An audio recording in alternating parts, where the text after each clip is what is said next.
What if every advanced English lesson you've taken missed a secret? Today, we expose the 5 hidden mistakes even fluent learners make and how to fix them in 30 days. No textbooks, no stress, just real English. First, that polite phrase you use in emails, natives cringe at it. Second, the grammar rule you obsess over, we ignore it daily. And third, well, let's just say your advanced vocabulary might be sabotaging you. Ready to unlearn everything? Hit play. Your fluency breakthrough starts now. And let's head towards the Fluentify studio. Okay, so welcome to another deep dive. Yeah. We're diving deep today, and we're tackling a topic that's deceptively simple. On the surface, it seems straightforward. Right. But the English language, as many of you know who are listening, who are learning it, it can be a real beast. It can be. And we're going to look at some common errors that even advanced learners still make. And, it's really interesting because we've got this really diverse collection of resources that you, our listeners, have sent to us. Yeah. We have, YouTube videos from English language teachers. We've got a really fascinating research study that looked at ESL curriculum challenges in Bangladesh. Wow. We've got just, kind of a collection of different insights that we've collected insights. Okay.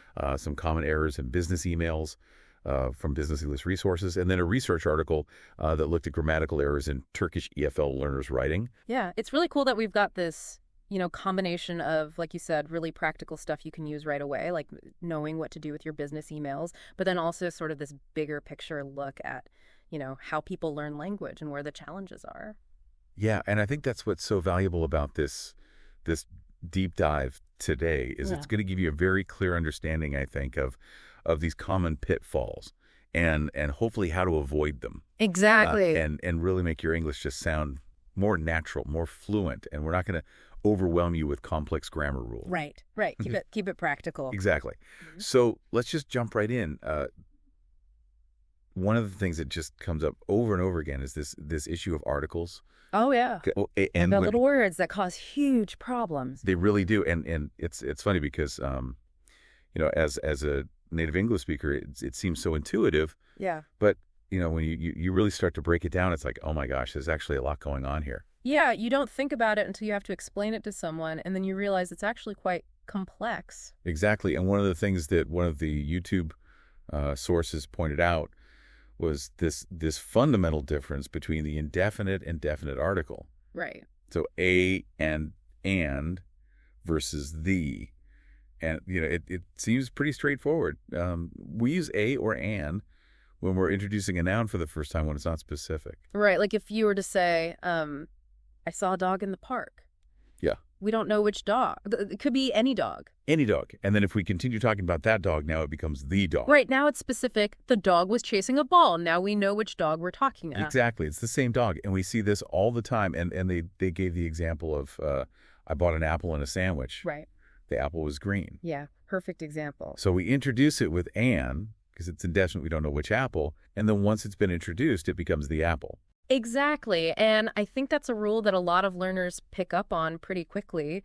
That sort of first mention indefinite article, second mention definite article. Right. But as always with English, there are exceptions. Of course. And sometimes we use the even when we're mentioning something for the first time. Right. If it's clear from the context what we're talking about, or if it's something that's general knowledge. So, for instance, you wouldn't say, I looked up at a sky. Right. You would say, I looked up at the sky. The sky. Because we all know what sky we're talking about. Exactly. We all share the same sky, so we can use the right away. Exactly. And they gave the example, if you're in a house with someone, you can say, turn off the light. Yeah. And you don't have to say, turn off a light. Right. You don't have to specify which light because it's understood. Right, because the context is there. Exactly. So it's not always just about when you first mention it. Right. It's also about the shared understanding. Yeah, the shared knowledge. And another point that they brought up that I thought was really interesting was this difference between when we talk about things generally and when we talk about specific examples. Right. So this is about whether a noun is general or specific. Yes. And so, for example, if you're talking about cats in general, you would say cats are independent animals. Right. You wouldn't say the cats are independent animals. Exactly, because you're talking about all cats in the world. All cats everywhere. Yeah. Right? But if you want to talk about specific cats, like the cats in my neighborhood are very friendly. Right now, you're talking about a specific group of cats. Exactly. Yes, So yeah. you use the. So that distinction between general and specific Yeah, that's a key one. is really important. Okay, so Yeah. that's kind of the basic idea of indefinite and definite articles. But then there are these places that came up a lot in the YouTube videos that I watched. Oh, yeah. These words like bed, church, school, university, hospital, prison, college. These are tricky ones. They are tricky. And there seems to be this kind of unwritten rule that has to do with the primary purpose of these places. Right. So basically, we don't use the when we're talking about the main reason why you would go to these places. Right. So you go to bed to sleep. Exactly. You don't say go to the bed. Right. Someone's in hospital if they're sick. Right. Kids go to school to learn. To learn. And you don't need the article because it's implied. Exactly. It's the assumed purpose. Right. But then as soon as you're talking about something different, a secondary reason for being there, then you do need the... Okay, so give me an example. So, you could say, I went to the school to see the headmaster. Right. Because you're not there as a student. You're there for a different reason. Right. You're not going to school? You're not going to school. To learn, you're going to the school. Right. For another purpose. Exactly. I visited my grandmother in the hospital. Oh, okay. Again, you're not there as a patient. Right. So you need the... We admired the church from the outside. Okay. We weren't attending a service. We were just looking at the building. So it all comes down to whether you're engaging with that place in its primary function. Exactly. Okay.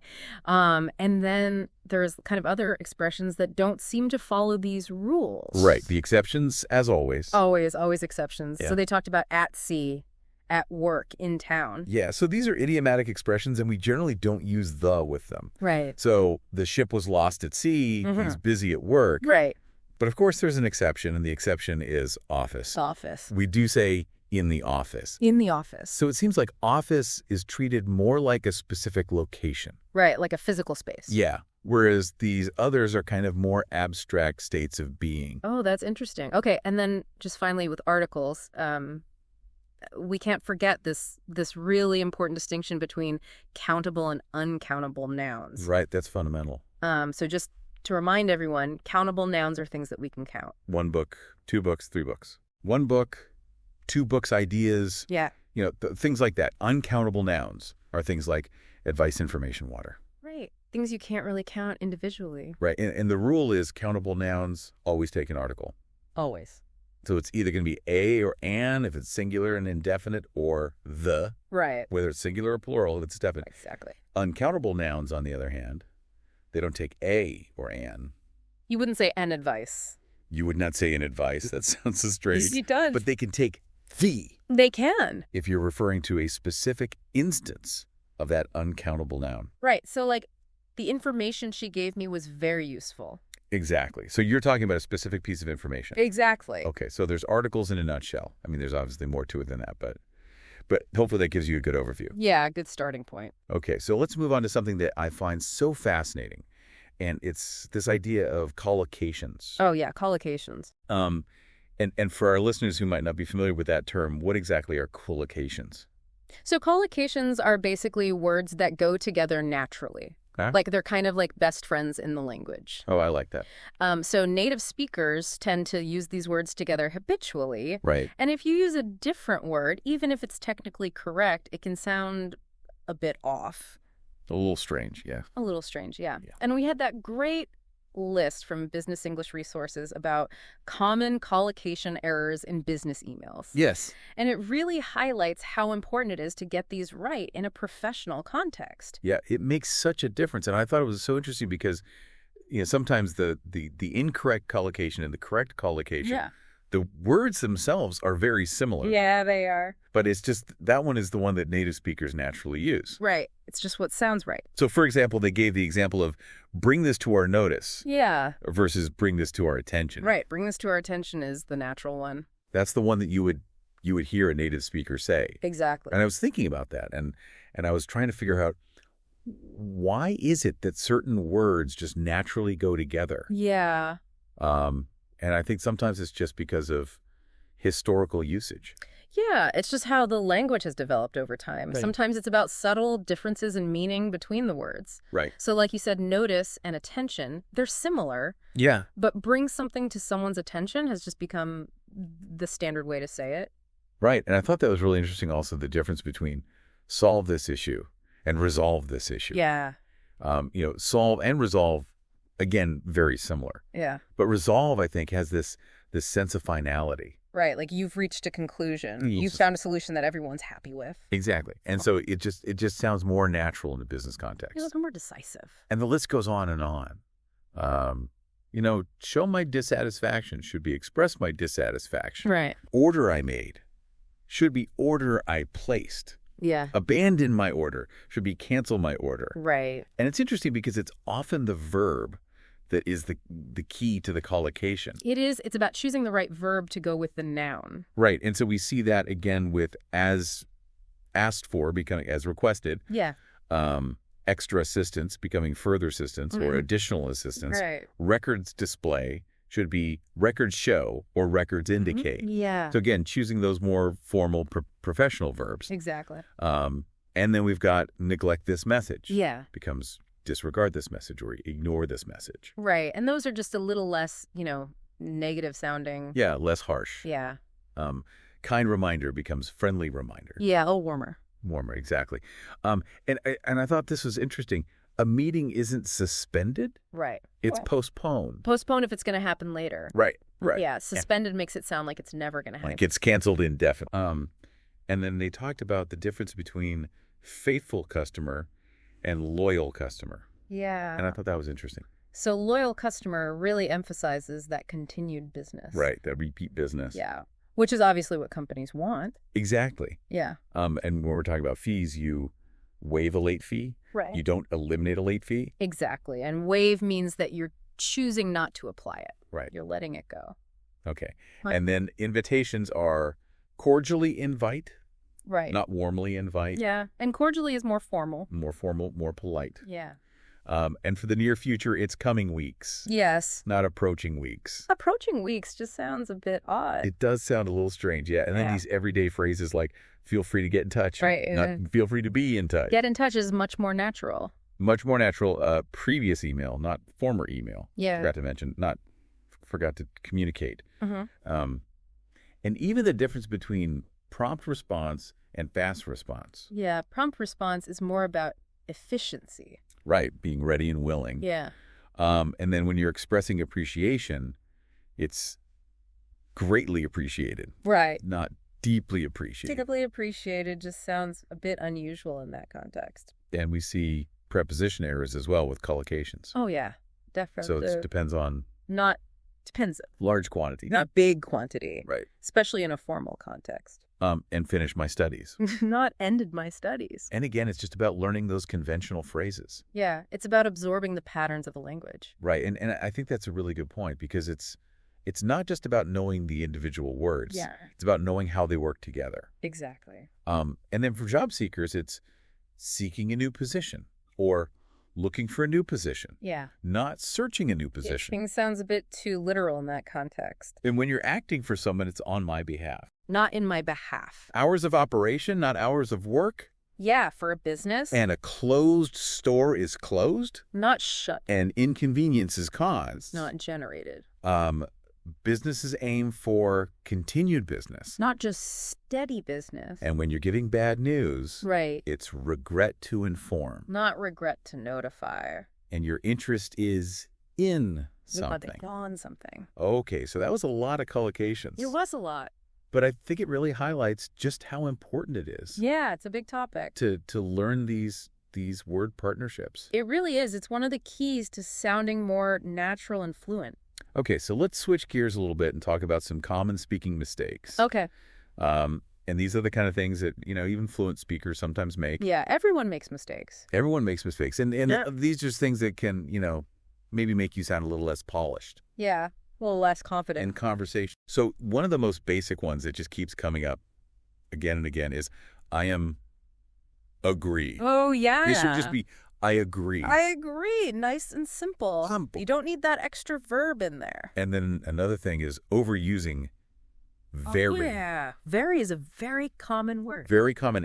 And the YouTube teacher made a really good point, which is that there are often stronger, more specific synonyms that you can use. Right. Instead of saying very tired, you could say exhausted. Right. Instead of very happy, you could say thrilled or delighted. It just makes your language more interesting. Yeah, it adds a bit more color. And it shows a wider vocabulary. Exactly.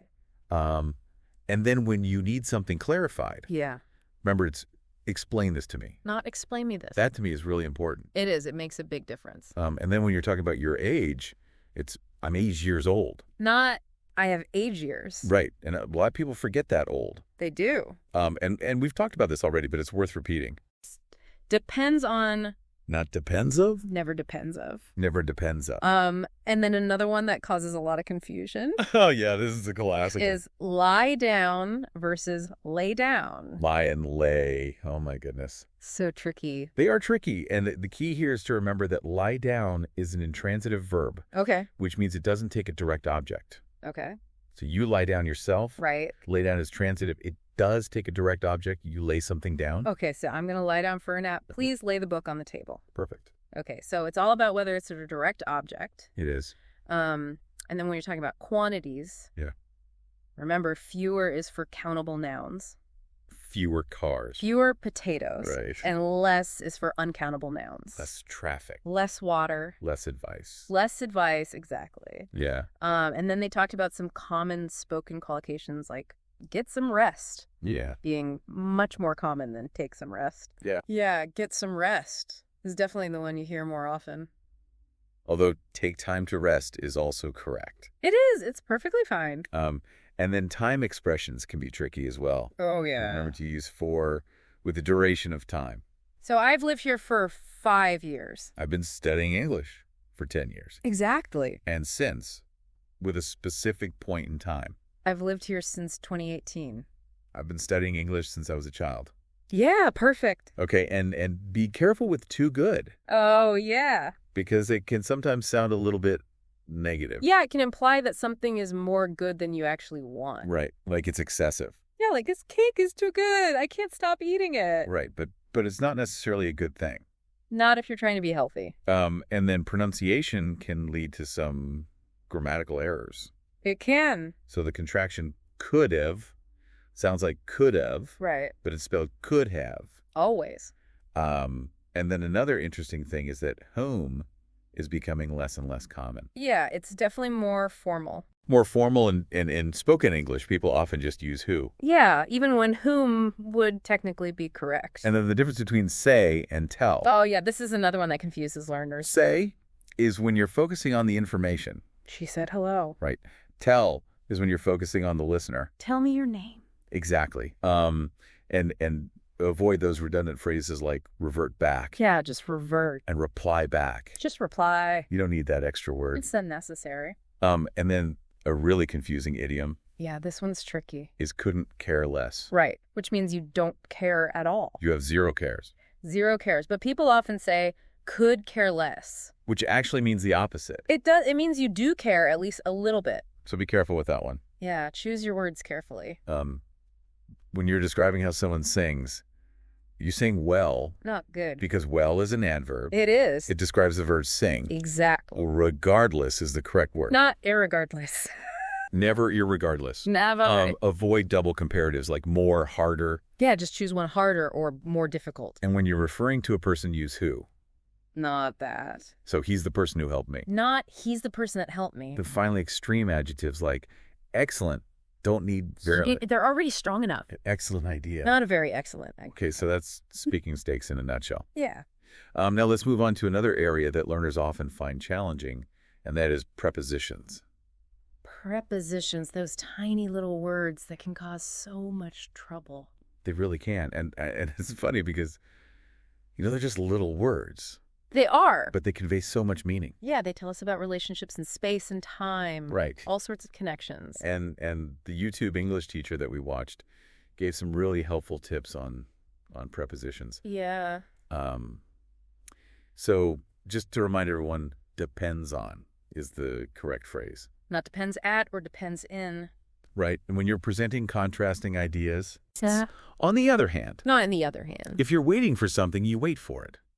I'm waiting for the bus. Not waiting the bus. Right. When it comes to arriving on time, you come to class on time. Right. Meaning you're not late. Exactly. And if you buy something at a specific price, you buy it for that price. I bought this for $10. Exactly. And when you're thinking about a topic, you think about it. I'm thinking about my future. Exactly. Okay. And then time prepositions are notoriously tricky. Oh, they are. So remember, the general rule is for specific points in time. At midnight. At noon. In the weekend. Right. But for longer periods. In the morning. In the afternoon. In the evening. In July. In 2025. And for days of the week, it's always on. On Monday. On Tuesday. On Wednesday. And then when you're talking about marital status, you are married to someone. Right. And when you're talking about going to places, you generally use to... Going to the cinema. Going to the store. Going to Paris. But there's an exception with home. Of course. You just say going home. Going home, no to. No to. Yeah.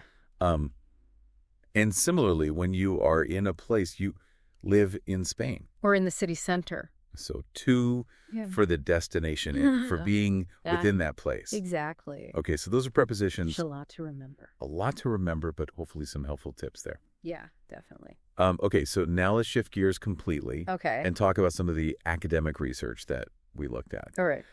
So the first research article that we're going to discuss is one that looked at grammatical errors in Turkish EFL learners' writing. Right. So this is a really interesting study because it gives us a more systematic view of the kinds of errors that learners make. In a formal setting. Exactly, in academic writing. And what were some of the key findings there? So they found that the most common types of errors were misselection of grammatical elements. Okay. Which basically means choosing the wrong word form. Omission, leaving out necessary words, over-inclusion, adding unnecessary words, misordering of words, and what they called blends. Blends. Which are basically like combinations of errors. Okay. And within those broad categories, there were some specific areas that stood out as being particularly challenging for learners. Like what? So verb conjugation was a big one. Okay. Using the wrong tense, the wrong verb form, choosing the wrong verb, altogether problems with subject-verb agreement. Right. Prepositions and articles were also very common areas of difficulty. Which we've talked about already. Exactly. They're tricky for everyone. And then errors with grammatical number, so singular versus plural. Right. And voice active versus passive. Yeah. Those are all areas where learners tend to struggle. And one thing that I thought was really interesting in this article was their discussion of L1 interference. Right. So for our listeners who might not be familiar with that term, what does L1 interference mean?